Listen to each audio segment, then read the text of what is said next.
Bismillahirrahmanirrahim. Assalamualaikum warahmatullahi wabarakatuh. Alhamdulillahirabbil alamin, wassalatu wassalamu ala asrofil anbiya'i wal mursalin sayyidina wa maulana Muhammadin wa ala alihi wa sahbihi ajma'in. Allahumma rabbi israh li sadri wa yassir li amri wa hlul 'uqdatam min lisani yafqahu qawli. Subhanaka la ilma lana illa ma 'allamtana innaka antal alimul hakim. Faqala Allah ta'ala a'udzu billahi minasy syaithanir rajim. Bismillahirrahmanirrahim. Wa la yahsabanna alladhina yabkhaluna bima atahumullahu min fadlihi wa khairul lahum bal huwa syarrul lahum sayutawwaquna ma bakhiluna bihi yawmal qiyamah. Shadaqallahul azim wa shadaqa rasuluhu nabiyul habibul karim wa nahnu ala dzalika minasy syahidin wasyakirin walhamdulillahi rabbil alamin. Hadratul mukarram wal muhtaram, para alimil ulama, para hujjaj, tokoh masyarakat, bil khusus kepada ketua takmir atau ketua DKM Mushola Al Ikhlas dan seluruh pengurus yang saya dan mudah-mudahan Allah muliakan. Teristimewa juga kepada seluruh jamaah kajian Kopi Morning di Ahad pagi ini yang saya hormati dan mudah-mudahan Allah muliakan. Alhamdulillahirabbil alamin, kita bersyukur kepada Allah Subhanahu wa taala pada kesempatan pagi hari ini kita masih diberikan kesehatan oleh Allah Subhanahu wa taala. Kita masih diberikan kekuatan oleh Allah Subhanahu wa taala untuk melaksanakan sholat subuh berjamaah. Mudah-mudahan ibadah subuh kita diterima oleh Allah Subhanahu wa taala, menjadi amal soleh di hadapan Allah Subhanahu wa taala, dan mudah-mudahan ibadah yang sudah kita laksanakan, ibadah yang sedang kita laksanakan, dan ibadah yang akan kita laksanakan menjadi amal ibadah, menjadi amal soleh di hadapan Allah Subhanahu wa taala. Tentunya bersyukur kita kepada Allah atas nikmat dan karunia, terlebih nikmat iman dan Islam yang sampai detik hari ini kita masih menjalankan ibadah kepada Allah Subhanahu wa taala. Mudah-mudahan sampai dengan akhir hayat kita iman dan Islam masih kokoh dalam hati kita, hidayah Allah masih ada dalam diri kita, dan mudah-mudahan pada saat kita nanti meninggal dalam keadaan husnul khatimah. Amin ya Allah ya rabbal alamin. Salawat bertangkaikan salam mari kita sama-sama sanjungkan kepada baginda kita Nabi besar Muhammad sallallahu alaihi wasallam. Allahumma salli wa sallim wa barik alaihi. Para jamaah sekalian yang dirahmati oleh Allah Subhanahu wa taala, alhamdulillah pada pagi hari ini insyaallah saya akan menyampaikan tema juga sudah di-share sama Pak Huda tentang 4 pilar kokohnya agama dan dunia ini ya. Ini nasihat dari Imam Ali yang diambil dari kitab Nashahul Ibad karya Imam An-Nawawi. Para jamaah sekalian yang dirahmati oleh Allah Subhanahu wa taala, bagaimana rasanya kalau agama ini asing di tengah-tengah kita? Kita sebagai pemeluk agama Islam, lantas agama itu asing di tengah-tengah kita. Orang yang bergamis asing, orang yang berpeci kayak aneh gitu, ya. Berarti luar biasa zaman ini. Kalau kita masih merasakan banyak santri, kalau kita masih merasakan banyak orang yang pakai sarung ke masjid, ke musola, ramai musola, maka insya Allah agama kita masih tetap kokoh. Tapi kalau asing, aneh nih kayaknya gitu, ya. Aneh nih rasanya kalau orang pakai peci gitu. Nah, berarti sudah tanda-tanda kehancuran agama kita, ya. Maka agar kokoh dan kuat, kita sebagai umat Islam, sebagai orang yang menjalankan syariat, ajaran yang dibawa oleh Rasulullah Sallallahu Alaihi Wasallam, saat ini mungkin kita masih kuat, ya. Tantangan dan cobaan dalam kehidupan kita di dunia ini masih bisa kita lalui. Tapi bagaimana nanti generasi yang akan datang? Ya, anak-anak kita. Oke, kalau anak-anak kita mungkin masih bisa kita pegang, bagaimana cucu-cucu kita? Ya, bagaimana nanti generasi berikutnya? Apakah masih sanggup menegakkan la kalimatillah? Apakah dia masih bangga dengan dia sholat ke masjid, dia sholat ke musola? Makanya bersyukur kepada Allah kalau masih ada anak-anak kita yang rame di musola, bersyukur, ya. Tapi sambil diedukasi tentunya, ya. Jangan dibiarkan mereka brutal. Ya. Sempat kemarin dengar di Masjid Raya giliran sholat mereka luar biasa rame. Ya, jadi enggak sholat tapi giliran assalamualaikum mereka becir kabur semua, gitu ya. Enggak sholat tapi ngeramein musola katanya, atau ngeramein masjid. Nah, ini juga salah juga. Kalau ada anak-anak kita di tengah kita yang seperti itu, perlu diedukasi, ya, bahwa masjid atau musola tempat kita ibadah, gitu. Jadi bahagia, bangga kalau anak-anak masih senang ngeramein musola, karena nanti ke depan kita tidak tahu tantangan, boleh jadi mereka yang akan menggantikan kita, gitu ya. Berapa lagi sih, selama apa sih umur kita ini? Ya, kalau Allah sudah tentukan 40 ya sudah 40. Kalau Allah sudah tentukan 53 ya sudah 53, seperti almarhum kemarin yang kita sholatkan di sini, udah 53 saja. Gitu ya. Atau mungkin 60 atau mungkin 80. Paling maksimal 80 lah kita. Gitu ya. Tapi mereka inilah menjadi cikal bakal penerus kita nanti. Maka bersyukur kalau anak kita masih senang atau mau dia nyantren, ya kan? Itu bersyukur banget tuh orang tua kalau anaknya masih pengen nyantren. Atau menggebu-gebu, udah saya mau pesantren aja dah. Bersyukurlah kita sebagai orang tua kalau anak kita masih pengen belajar agama di pesantren, di pondok pesantren. Maka insya Allah generasi berikutnya mungkin boleh jadi jauh lebih hebat, jauh lebih kuat, ya, wawasan agamanya jauh lebih mantap ketimbang kita sebagai orang tuanya, gitu. Maka bersyukur kepada Allah kalau anak-anak kita masih senang belajar ngaji, masih senang belajar agama, karena itu menjadi pilar yang kokoh nanti, kata Imam Ali, ya. Maka nanti orang-orang yang kaya, orang-orang yang punya dititipkan kekayaannya, perhatikanlah nanti guru-guru ngaji yang ada di musola, ya kan? Perhatikan mereka, karena boleh jadi anak-anak kita yang hari ini sedang belajar alif, ba, ta, nanti ke depan dia sudah mampu membawakan atau menyampaikan dakwah di tengah masyarakat. Para jamaah sekalian yang dirahmati oleh Allah Subhanahu wa taala, kata Imam Ali ini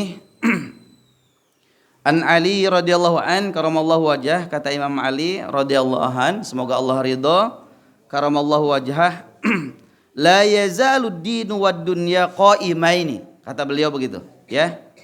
La yazalud dinu wad dunya qaimaini. Agama dan dunia ini itu akan tetap kokoh berdiri, kata beliau, ya.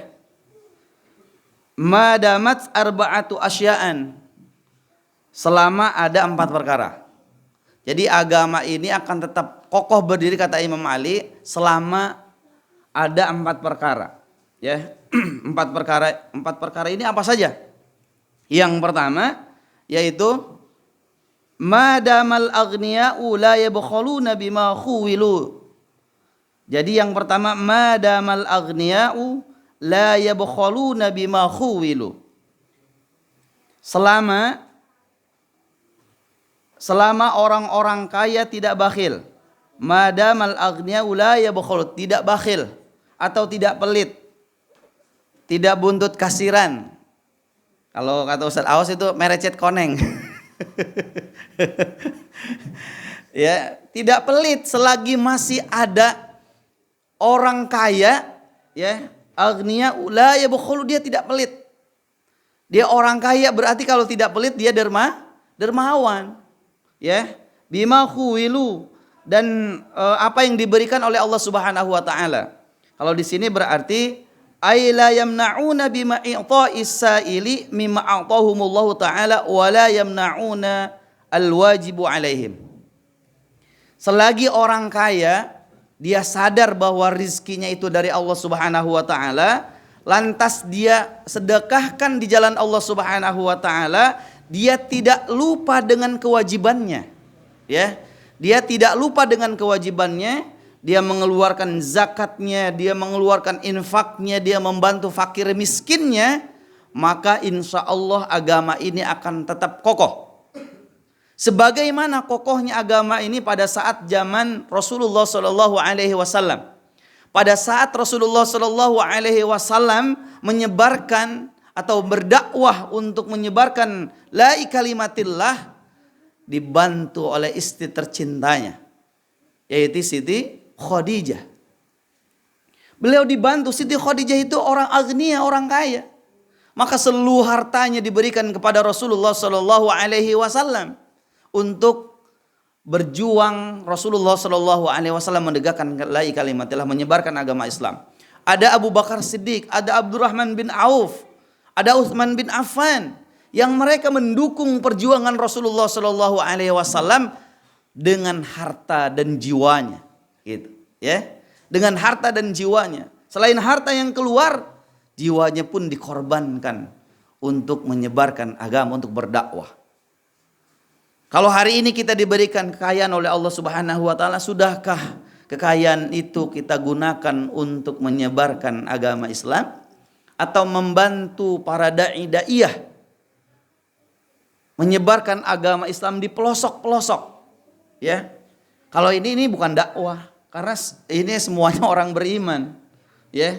Semuanya udah taat kepada Allah Subhanahu wa taala, hanya sharing saja bahasanya. Tapi bagi dai-daiyah yang dia datang ke pelosok, dia berjuang menyampaikan syariat agama Allah, menyampaikan syariat yang dibawa oleh Rasulullah SAW, itulah sesungguhnya dai-daiyah. Kalau ini hanya sharing saja, saya pun hanya ngebacain doang, ya kan? Diterima syukur, nggak diterima ya sudahlah, gitu. Bahasanya begitu, karena secara berjamaah kita insya Allah sudah rajin kita berjamaah, gitu ya. Ngaji insya Allah tiap malam minggu kita ngaji di sini. Ada juga hari Ahad pagi kita ngaji di sini. Insya Allah secara wawasan mungkin kita sudah banyak. Apa yang disampaikan oleh guru-guru kita sebetulnya hanya mengulang dan mengulang.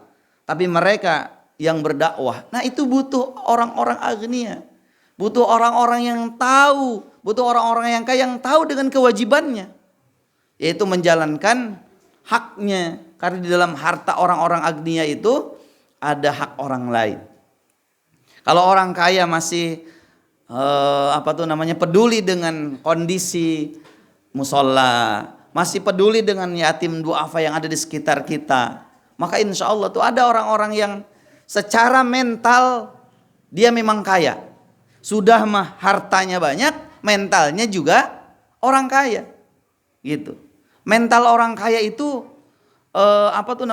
dia dermawan biasanya. Ya, kalau kata Ustaz Tanjung di Masjid Raya itu dulu mental orang kaya itu berarti ada di tengah dia. Mental orang dermawan itu ada di tengah. Dia tidak pelit, juga dia tidak pokoknya dia dermawan. Jadi kalau punya harta itu dia dikasih kepada orang. Ada hak. Kalau setiap kali dapat rezeki ini ada hak orang lain dalam harta kita. Dikeluarkanlah zakatnya, dikeluarkanlah infaknya. Hari ini kita punya Mushola Al-Ikhlas punya mobil jenazah, ya sudah diangkut, ya kan, jenazahnya karena tadi ada orang kaya, ada orang agnia yang hartanya dikorbankan, gitu ya. Ada mushola ini berdiri tegak karena ada orang-orang kaya di sekitar kita. Kalau dia kaya, mentalnya kaya, maka insya Allah dia dermawan. Ada orang kaya, mentalnya miskin, ya kan, orang kaya mentalnya miskin. Jadi ini yang menjadi luar biasa beban berarti, ya. Karena orang kaya mental miskin itu dia nggak mau berbagi, dia pelit, ya.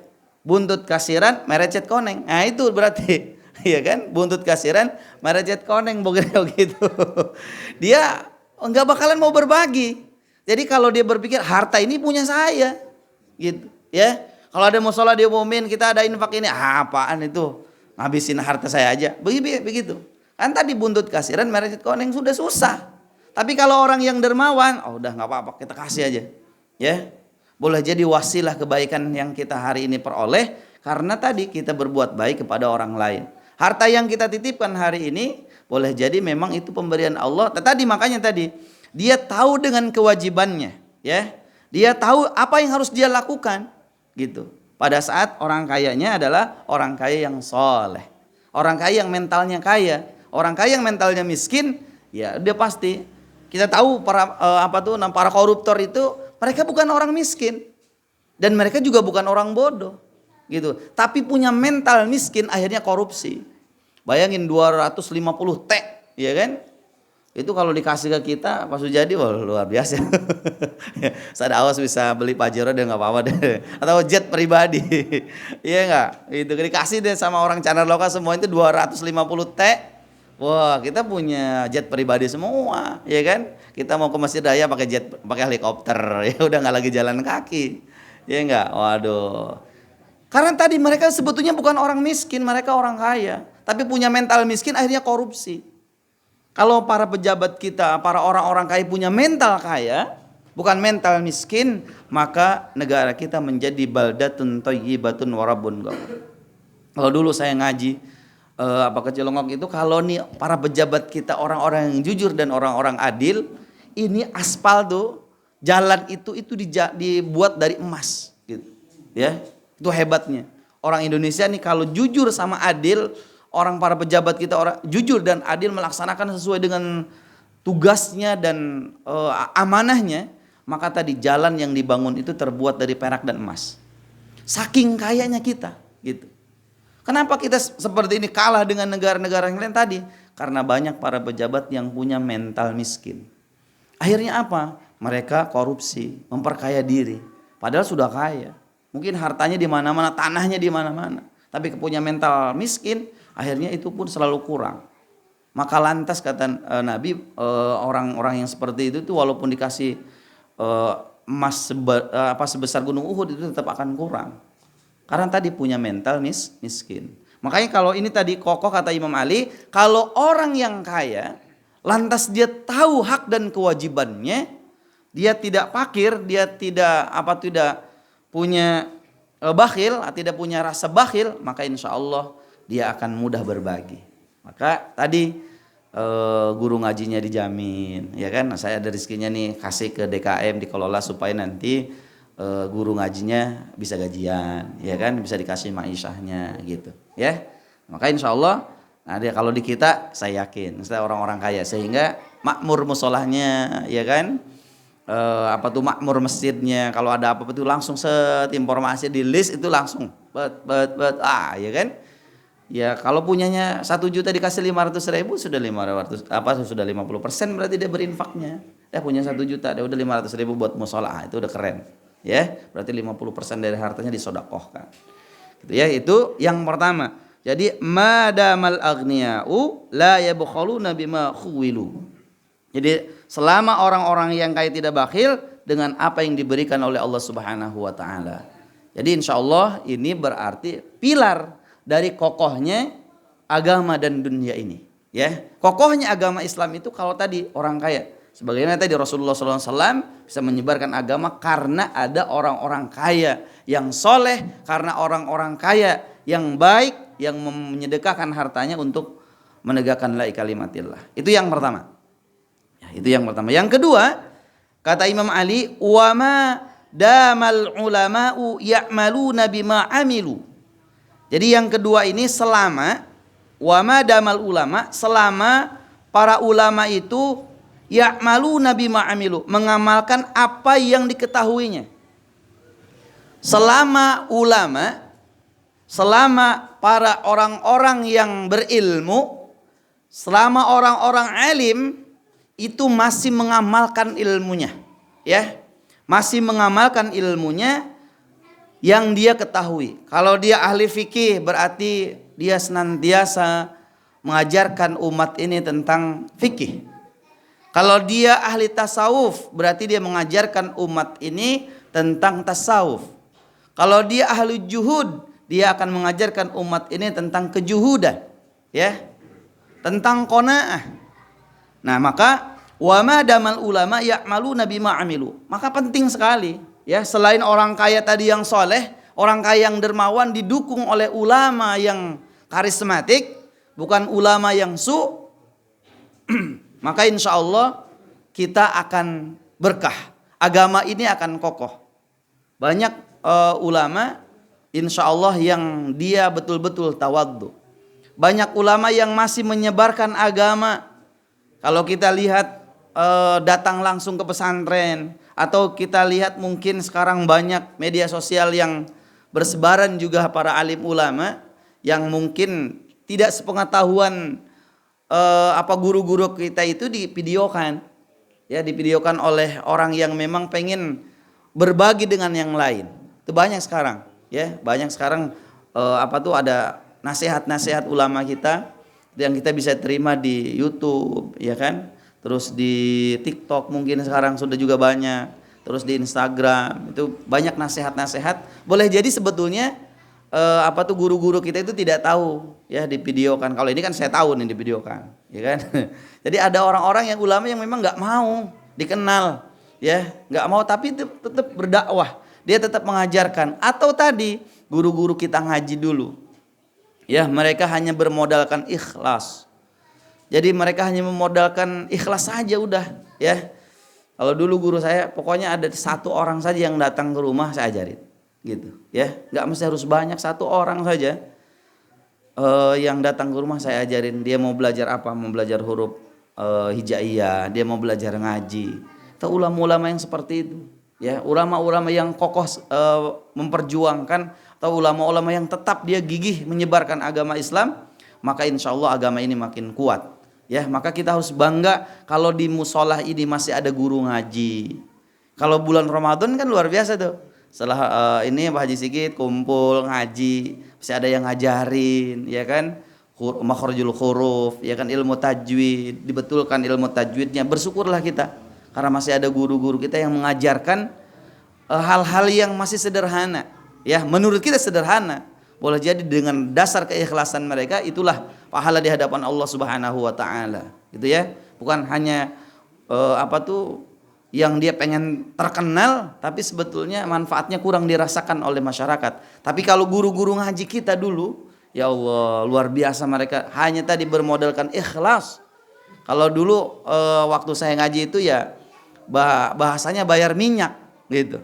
Karena masih pakai, kalau sekarang udah listrik, ya kan, dulu kan masih cempor. Ya orang tua bayar minyak 500 perak, ya kan 100 perak. Itu masih dirasakan tuh. Ya guru ngaji masih dibayar 100, bukan dibayar, tapi dibayaran minyak bahasanya, karena dulu kita beli minyak tanah untuk pasang lampu tromak, ya kan, 4 tromak tuh, terus lampu cempor gitu. Saya masih merasakan itu. Hanya 100 500 perak. Wah, kalau 1000 itu udah mewah banget, udah besar banget. Kalau sekarang mungkin 500.000 bayarannya gitu, ya. Jadi luar biasa mereka ikhlas mengajarkan syariat, dan mereka itu tegas, ya. Kalau sekarang mungkin sudah dilaporin tuh, kayak yang namanya guru megang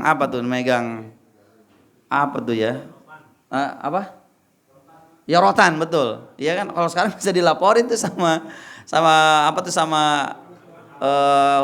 polisi kan.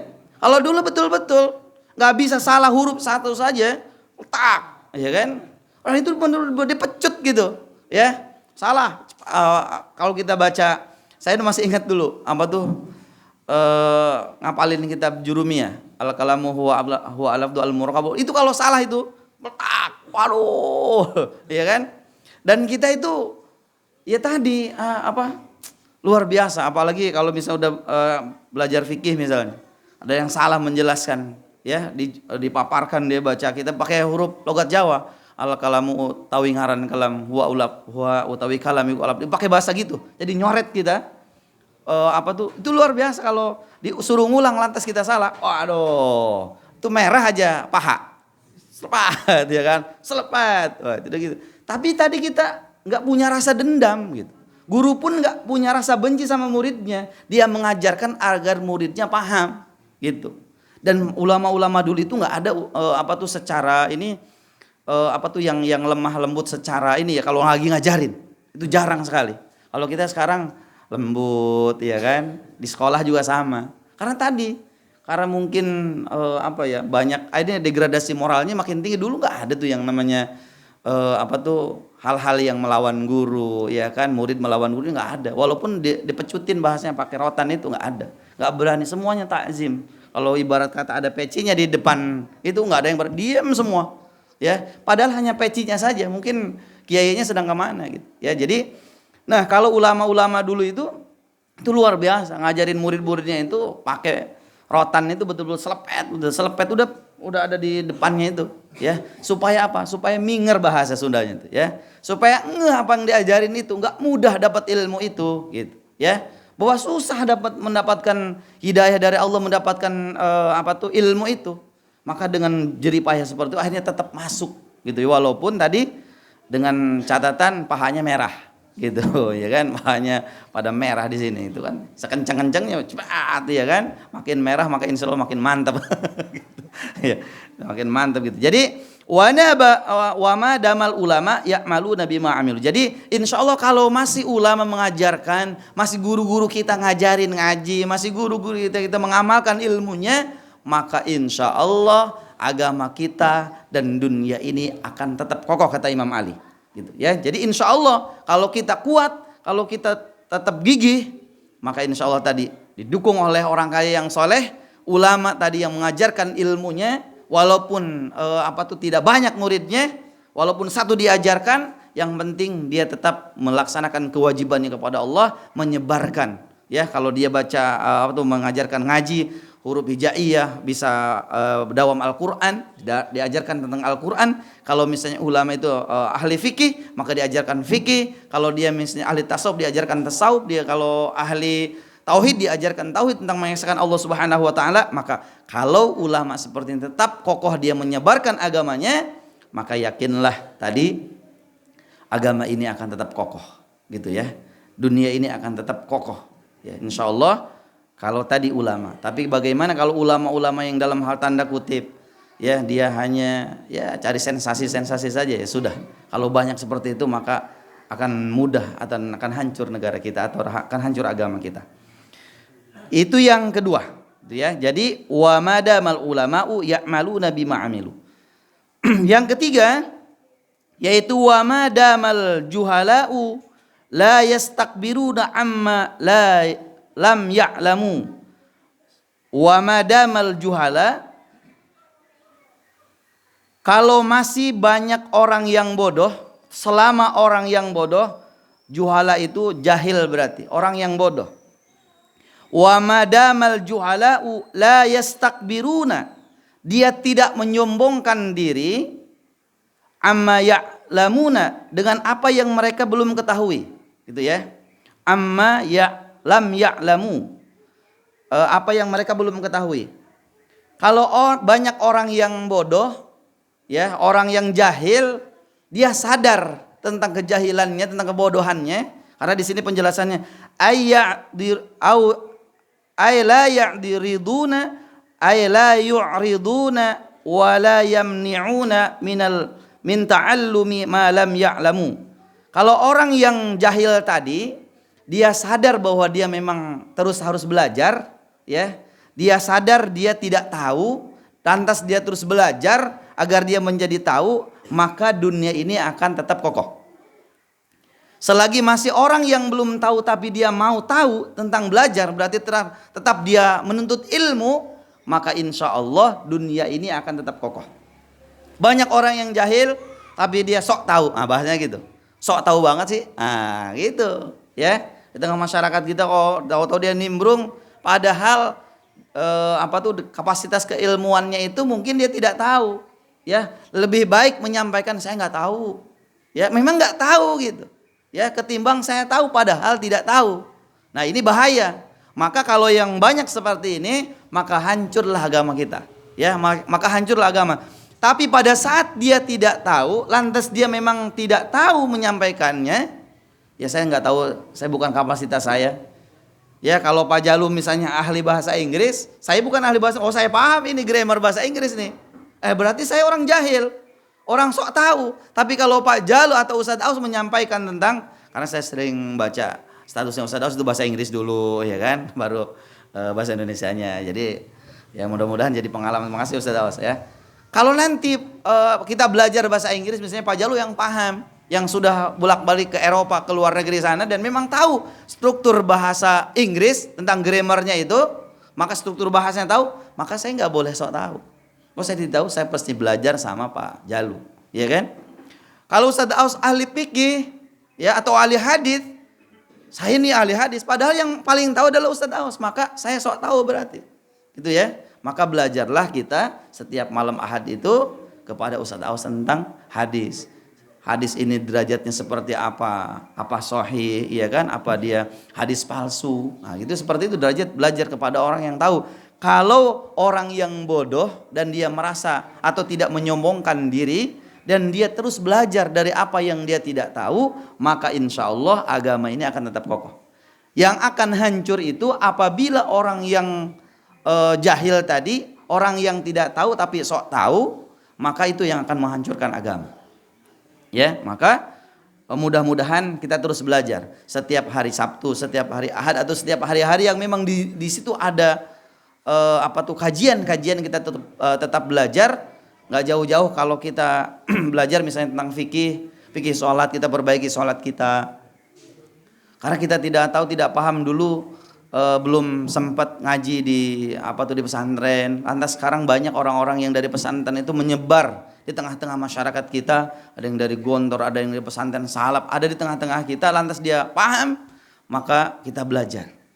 Walaupun mungkin dari segi usia kita jauh lebih tua, ya, jauh lebih tua. Saya masih masih belajar nahwu sorof sama orang yang memang dari segi usia itu jauh lebih mudah, gitu ya.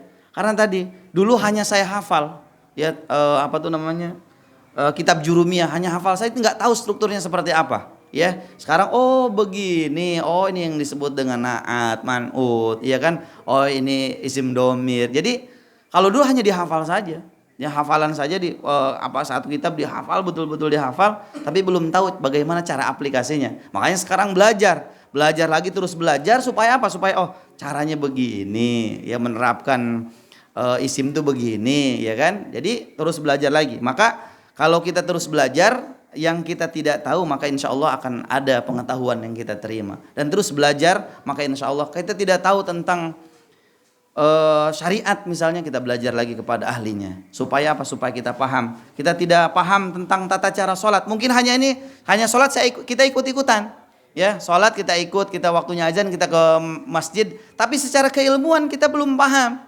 Kan dalam sholat itu ada rukunnya kan, ada rukun qalbiyah, ada rukun fi'liyah, ya kan? Itu harus dikaji. Yang dimaksud dengan rukun qalbiyah itu apa? Dengan rukun fi'liyah itu apa? Dengan rukun qauliyah itu apa?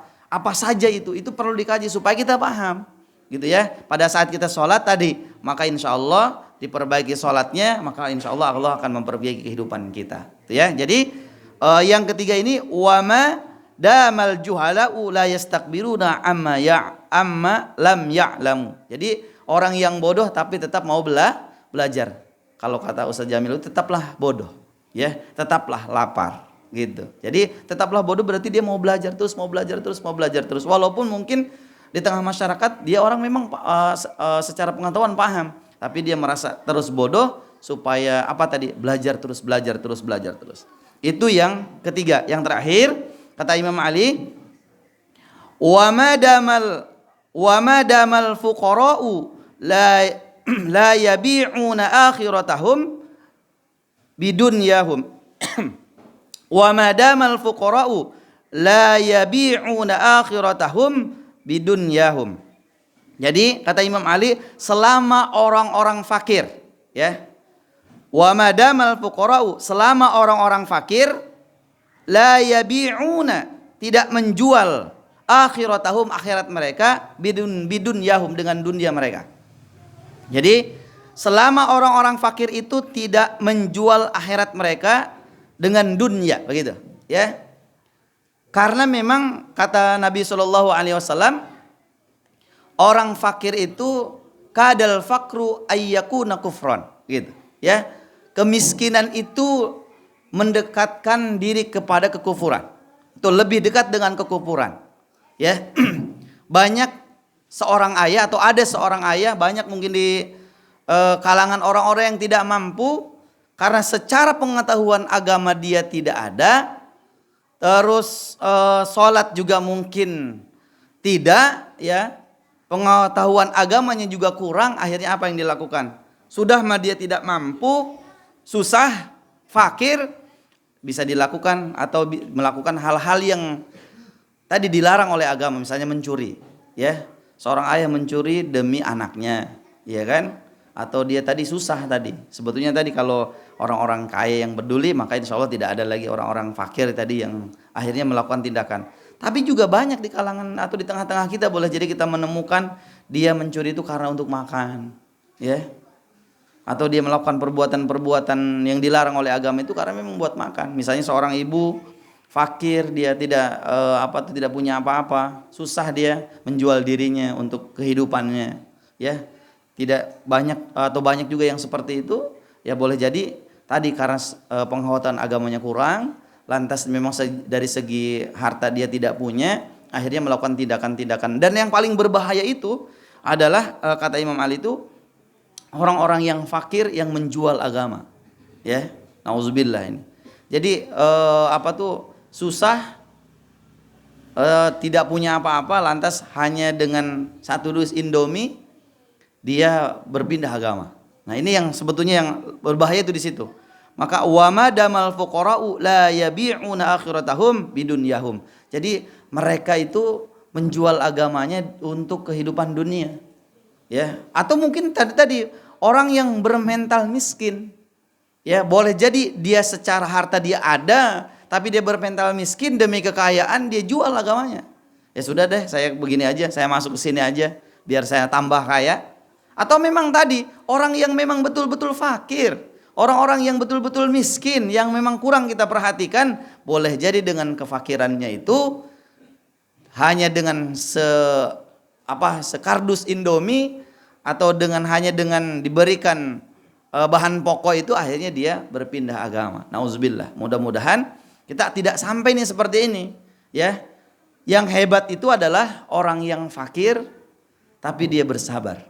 Yang lebih hebat lagi kalau dia fakir tapi dia bersyukur kepada Allah Subhanahu wa taala. Itu lebih hebat. Hebat sekali berarti, ya. Orang yang fakir dia bersyukur kepada Allah Subhanahu wa taala. Ya Allah, terima kasih atas pemberian hari ini, saya masih bisa makan walaupun hanya dengan ikan asin. Tapi kalau sekarang ikan asin mahal, iya kan? Gitu, ya. Kalau dulu ikan asin itu jadi makanan sehari-hari. Kalau sekarang ikan asin itu mahal sekali, istimewa banget kalau sekarang, iya kan? Itu istimewa kalau sekarang bisa makan ikan asin, ya, luar biasa. Kalau dulu saya makan daging ayam itu setahun sekali, betul-betul setahun sekali pada saat Idul Fitri, ya. Orang tua kita udah nyiapin Idul Fitri itu beli ayam satu ke pasar Ciseeng, dipotong, udah pasti kita makan ayam, gitu. Itu pun sisa dari sedekahan, karena kalau dulu itu kalau mau Idul Fitri itu namanya ada sedekah Idul Fitri. Jadi sebelum malam Idul Fitri itu malamnya kita udah sedekahan dulu. Dan itu pada motong ayam. Yang bahasa Sundanya yang gemuh itu para ustad, ya kan, yang mimpin tahlil. Itu gemuh tuh banyak, nggak kemakan, kadang dibagi-bagi lagi. Ya, sekarang masih banyak tuh yang di kampung saya juga sama setelah hari kedua. Kalau kita bahasanya nyekar, kalau nyekar di kampung kita itu hari kedua itu ustadz gemuh bahasanya, gitu ya. Insya Allah banyak tuh rizkinya, dia setahun sekali itu doang, ya kan, gitu ya, setahun sekali. Jadi kalau dulu itu kalau udah mau Idul Fitri itu luar biasa, sama Idul Adha. Itu pun kalau Idul Adha itu ya hanya sepotong daging kambing itu airnya banyak. Jadi dimasaknya dengan air banyak supaya kebagian, ya, walaupun aroma airnya doang, gitu ya. Kalau sekarang udah alhamdulillah, ya kan. Di kampung-kampung kita nih sekitar di saya juga insya Allah kalau daging ayam Kentucky Fried Chicken itu itu banyak lah, udah biasa, bahkan bosan. Justru tadi ikan asin menjadi istimewa. Kalau sudah ngumpul makan ikan asin, wah sedap kali, kata bahasa Pak Tanjung itu, ya. Sedap bener deh pokoknya. Kalau sudah makan ngumpul bareng-bareng makan ikan asin. Nah, kalau orang fakir dia bersyukur kepada Allah Subhanahu wa taala. Nah, kalau kita jangan minta fakir. Kalau Nabi memang minta miskin, minta fakir, ya kan? Ya Allah miskinkan aku. Kita mah jangan, ya kan? Jangan, ya Allah miskinkan aku, ya Allah. Miskin bener bisa jadi kupur nanti kita. Iya kan? Jangan, kalau kita minta kaya, ya mintanya kaya supaya banyak, supaya nanti kalau ada orang yang minta bantuan kita bisa bantu. Kalau kita orang miskin, fakir, ya kita justru yang menerima bantuan. Kalau bisa tangan di atas lebih baik daripada tangan di bawah. Ya, apalagi sudah makaya dia bersyukur, ya kan, dengan hartanya tadi diinfakan, atau tadi memang dia susah tapi memang dia qanaah, dia bersyukur kepada Allah Subhanahu wa taala. Maka kalau 4 ini, ulama tadi atau orang yang kaya tadi, dia tahu, sadar diri dengan kekayaan, lantas dia infakkan hartanya di jalan Allah Subhanahu wa taala, maka agama ini akan kokoh. Yang kedua, ulama, orang-orang berilmu, orang-orang alim yang senantiasa mengajarkan ilmunya yang dia ketahui, maka insya Allah agama ini akan kokoh. Dan yang ketiga adalah orang yang bodoh, tapi dia tetap mau belajar, dia tetap mau duduk di majelis ilmu, dia mendengarkan orang-orang alim menyampaikan ilmunya, sehingga hati kita menjadi tenang, pikiran kita menjadi tenang, sehingga permasalahan kehidupan kita itu bisa teratasi dengan kita duduk di majelis ilmu dan kita belajar dengan guru-guru kita. Kita tidak paham, kita tanya. Kita tidak paham tentang masalah sholat, kita tanya tentang masalah sholat. Kita tidak paham tentang cara berzakat, harta seperti apa, kita tanya. Maka insya Allah kalau itu kita laksanakan, maka akan kokoh. Yang terakhir yaitu adalah orang-orang fakir. Orang-orang yang fakir dan tidak menjual agamanya, dia bersyukur justru dengan kefakirannya, dia bersyukur dengan keadaannya, dia bersabar dengan apa yang diberikan oleh Allah Subhanahu wa taala, maka insya Allah agama ini akan kokoh, agama ini akan kuat, sehingga berjalan. Dan ini sebagai seperti mata rantai dan tidak boleh terputus satu sama lain, itu saling berkaitan. Orang kaya harus peduli dengan orang-orang fakir, orang yang berilmu harus peduli dengan orang-orang yang bodoh. Maka orang kaya yang peduli dengan ulama, maka insya Allah ulama akan aman mengajarkan ilmunya, gitu ya.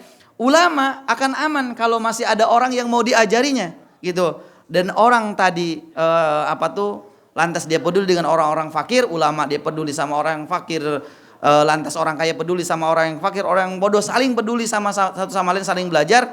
Maka ini seperti mata rantai, tidak bisa terputus. Kalau satu terputus maka hilang, nanti agama tidak akan kokoh, dunia ini tidak akan kokoh. Maka yang ada adalah kehancuran. Nauzubillah. Maka insya Allah kita mungkin boleh jadi ada di salah satunya. Kita secara harta mungkin banyak, maka bersyukurlah kepada Allah Subhanahu wa taala. Peduli, atau di antara jamaah memang secara keilmuan paham banyak, maka tetap dia mengajarkan keilmuannya itu, ilmunya itu kepada masyarakat supaya masyarakat tahu. Atau tadi kita yang duduk seperti saya ini, orang jahil, orang bodoh, tetap terus belajar, mau belajar terus supaya terus bertambah ilmu kita, supaya terus bertambah wawasan kita. Atau boleh jadi kita memang secara harta nggak punya, secara ilmu nggak punya, atau memang tadi masih kita bodoh dan juga fakir, tapi tetap duduk di majelis ilmu dan kita bersyukur kepada Allah. Boleh jadi kita yang menegakkan la kalimatillah, menegakkan agama ini menjadi kokoh dan dunia ini menjadi kuat, sehingga insya Allah kita masih bisa beribadah dengan tenang, kita masih bisa beribadah dengan aman,